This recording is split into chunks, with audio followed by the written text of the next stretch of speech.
So what is up you guys? Today we'll unboxing the new cardioid BOYA microphone by MM1. So before we get started, please like, comment, share, and subscribe. And hit mo na rin yung bell button dyan para notified ka sa mga susunod pa nating videos. So, let's go!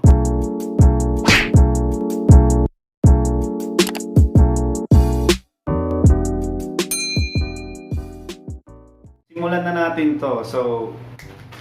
So yan, kakadating lang nung order natin galing Shopee, pero pinadala siya ng Shopee sa JNT para i-ship dito sa amin. So ayan, ayan siya guys. So magaan siya. So buksan na natin guys. Siyempre, bagong lahat, gagamitin natin tong maliit na knife na to. So let's do this. お前はもう死んでいる。何？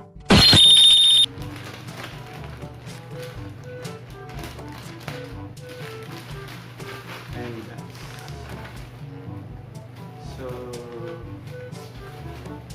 ayan. Ayan siya guys, naka-bubble wrap pa siya. So, maganda yung pagkabalot niya para maiwasan mga damage sa mga tracking na pinagpadalan nito. So, yan, maganda siya guys. So, magaan siya. Yan. So, open na natin.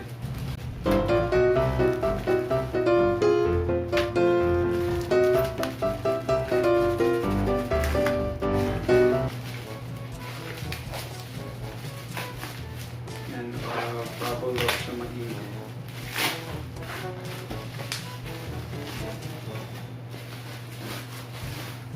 So, ayan. So, ayan siya guys. Meron siyang sticker dito para malaman nyo na ayan, na legit siya. Ayan. And then, ayan, compatible with smartphone, tablet, laptop, and DSLR. So, yan. Open na natin guys para pakita ko na sa inyo yung mga laman. Yung mga specs na nasa likod. Yan. So, unbox na natin. Paano ba ito? A few moments later. Ayan sa likod.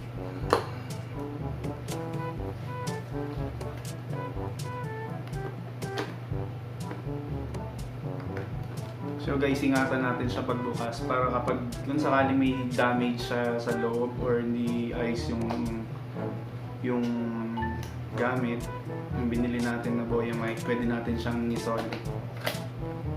So ayan. Yung laman niya is kung saan sa gawa, and then ayan yung manual. So mamaya na natin babasahin yan. So here's ito na yung pinakahihintay natin yung product. So ito na nga yung yan mismong BOYA microphone. Yung core niya. So yung karamihan nakikita kong mga iba is nakahiwalay itong shotgun mic. So ikinakabit pa nila itong furry windshield na to. So itong nabili natin is ano siya, nakakabit na, pero check natin kung pwede siyang tanggalin.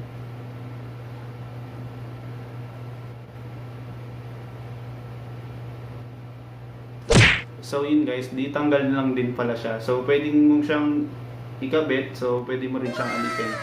Depende sa paggagamitan mo. Pero mas prefer ko sigurong nakakabit to para yung mga echo na kagaya nito naririnig niyo sa background, yan, pating tunog ng aircon is siya, mawawala. So yan, kabit na natin siya ulit. Nakakabit na. So yan, may BOYA siya nakalagay. So, yan. Yan yung shock mount. ito yung para sa smartphone. So may kasama siya nito. Ito yung parang sa sapatos, yung nagda-dry ng mga gamit. Yan, meron din siya. So ito naman yung para sa yan, para sa DSLR. So yan, dalawa yung ano niya, yung guhit. So for ano siya, for DSLR saka dun sa shotgun mic natin. So kasi yung sa shotgun mic natin is dalawa din talaga siya. Tapos yung sa smartphone is tatlong guhit. So papakita ko sa inyo. So yan. Etong ayan na yan, yung tatlo for smartphone, and then para sa ano, sa dun sa microphone. So puro sausaw ako dito. And ito, yung lalagyan niya is leather. Maganda siya. Yan. BOYA na logo. Yun lang lahat ng laman niya. So yun guys, nabili ko lang siya for about 980 pesos. With shipping fee na yun, kasama na lahat yun. Tingnan nyo na lang yung link sa baba para makita nyo kung saan ko binili at makabili rin kayo ng ganung presyo. Yun guys, kung mapapansin nyo, hindi pa nakakabit tong BOYA microphone, kaya medyo may echo, saka medyo maingay, saka hindi maganda yung quality ng audio. So yun guys, kakabit na natin ang ating BOYA microphone by MM1 in 3, 2, 1. So guys, kung maririnig nyo ay wala na yung tunog ng hangin dahil nag-work tong trabaho ng Perry windshield. Kaya siguro siya tinawag na windshield para mag-shield siya sa wind. So, yun, joke lang. So, nung trinay ko tong BOYA kanina na dito sa sa camera is ayaw niyang gumana, and na-research ko na hindi pala siya pwede sa default camera natin. Kailangan natin mag-download ng open camera and ayusin yung settings. So ipapakita ko na lang din sa inyo kung paano ko ginawa via screen recorder. So yan, tignan nyo na lang din. So yun guys, punta lang tayo sa Play Store. And then yan, type lang natin open camera. So yan. So sa akin guys, naka-install na. Paki-install na lang din sa inyo. So open na natin yung open camera. And then punta tayo sa upper right ng yan. Click natin. So yan, video settings, click din natin ulit. So hanapin lang natin yung audio source. So ito. So yan guys, kung makikita nyo, marami kayong option dyan. So piliin lang natin tong external mic. Yan, external mic if present. So yan. So na-click na natin. So ready to go na yun guys. I hope you enjoy guys yung unboxing natin. So yan, lahat ng mga lalagyan. So yan, nagana naman lahat. Yung mga yung mount. Yung DSLR soon para sana makabili tayo ng DSLR soon. Kaya support nyo guys para yan, magkaroon tayo ng DSLR.